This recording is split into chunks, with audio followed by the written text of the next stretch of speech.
আমার কাছে মনে হচ্ছে আমি ফ্ল্যাশব্যাক হচ্ছে, আমি আবার সেই জায়গায় চলে গিয়েছি। আমার সন্তানদেরকে 8টি বছর ঘুমোতে যেতে হয়েছে অনিশ্চয়তা নিয়ে, যে তারা জানতো না তাদের পিতা কি বেঁচে আছে কিনা। আমার মা জানতো না তারা সন্তানের স্বাস্থ্যের জন্য দোয়া করবেন নাকি বিধি আত্মানোর জন্য দোয়া করবেন। কিন্তু বেসিক যেটা, যে বাইরের ভিতর থেকে আমরা বুঝতে পারতাম না বাইরে কি দিন রাত। আমাদেরকে এমন পরিবেশে রাখা হতো যেখানে কোনো মানুষ থাকতে পারে না। আমাদের সাথে নিয়মতান্ত্রিকভাবে এমন আচরণ করা হতো যাতে আমাদের মৃত্যুর চেয়ে কঠিন একটা অভিজ্ঞতা দেওয়া হয়। সেগুলোর একটি আংশিক প্রতিচ্ছবি আমরা এখানে দেখতে পাচ্ছি।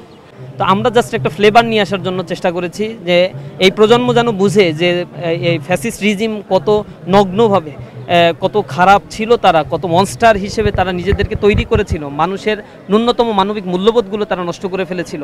এবং এরকম একটি ঘর যেখানে স্বাভাবিকভাবে কোনো পশু পাখিও থাকতে পারে না, সেখানে মানুষকে রেখে বছরের পর বছর সেখানে জুলুম নির্যাতন করা হয়েছে, পরিবার থেকে বিচ্ছিন্ন করা হয়েছে এবং অনির্দিষ্টকালের জন্য মানুষ কাটে রাখত।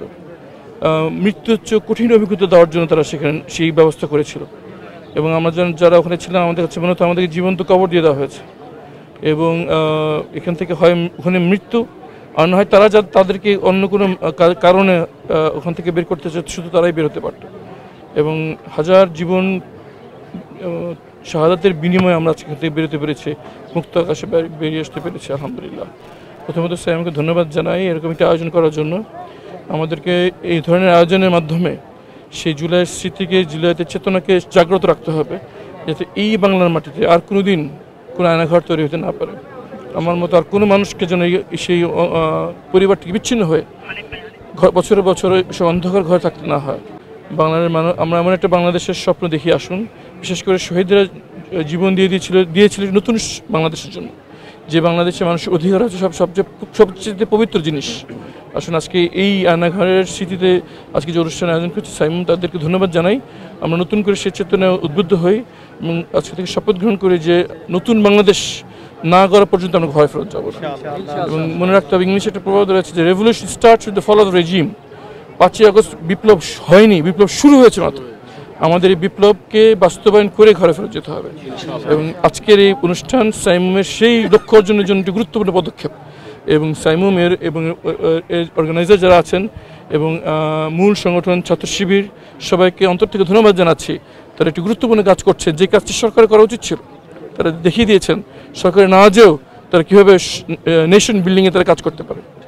সবচেয়ে আলোকিত যেটা, যে আয়নাঘর নামে সবাই যেটা চেনে, সেটা হচ্ছে গিয়ে কচুক্ষেতের জয়েন্ট ইন্টিগ্রেশন সেল, JIC পরিচালিত। যেটা আমি যেখানে ছিলাম সেটা ছিল TFI পরিচালিত, র্যাব 1-এর অধীনে র্যাব ইন্টেলিজেন্সের TFI সেল পরিচালিত।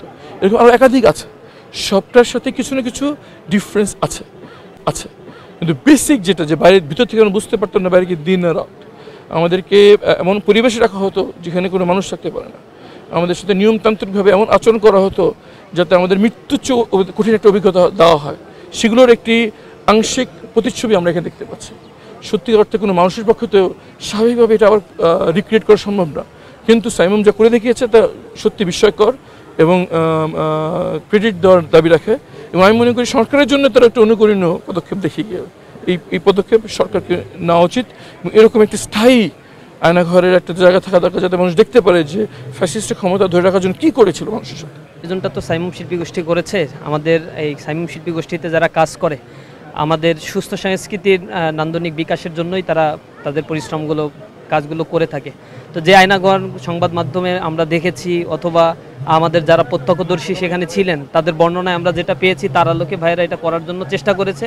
তাদের সর্বোচ্চটুকু দিয়ে তারা এটা করার জন্য চেষ্টা করেছে।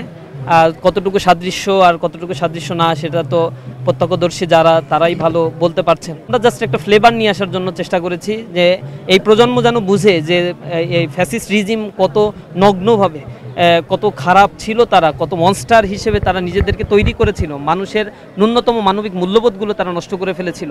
এবং এরকম একটি ঘর যেখানে স্বাভাবিকভাবে কোনো পশু পাখিও থাকতে পারে না, সেখানে মানুষকে রেখে বছরের পর বছর সেখানে জুলুম নির্যাতন করা হয়েছে, পরিবার থেকে বিচ্ছিন্ন করা হয়েছে, টোটাল সূর্যে আলো দেখতে দেওয়া হয়নি।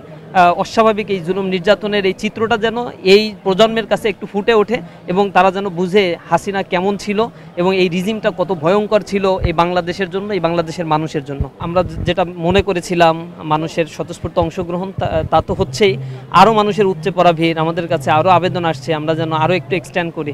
তো আপনারাও দেখতে পাচ্ছেন মানুষের কিভাবে আয়নাঘর দেখার জন্য যেভাবে লাইন দিয়ে আসে, এখানে ফ্যাসিবাদ জোন আছে, এখানে ছোটদের খেলাধুলার জন্য একটা কিডস জোন রাখা হয়েছে, আমাদের সাংস্কৃতিক অনুষ্ঠান চলছে ধারাবাহিকভাবে, এখানে জুলাই আন্দোলনকে আপহোল্ড করার জন্য গান, কবিতা, ডকু ফিল্ম, এরপর হচ্ছে ডকুমেন্টারি থেকে শুরু করে সকল আয়োজনগুলো আমরা রাখার চেষ্টা করেছি, যাতে মানুষের মনে এই জুলাই চেতনাগুলোকে আমরা জাগ্রত করে রাখতে পারি।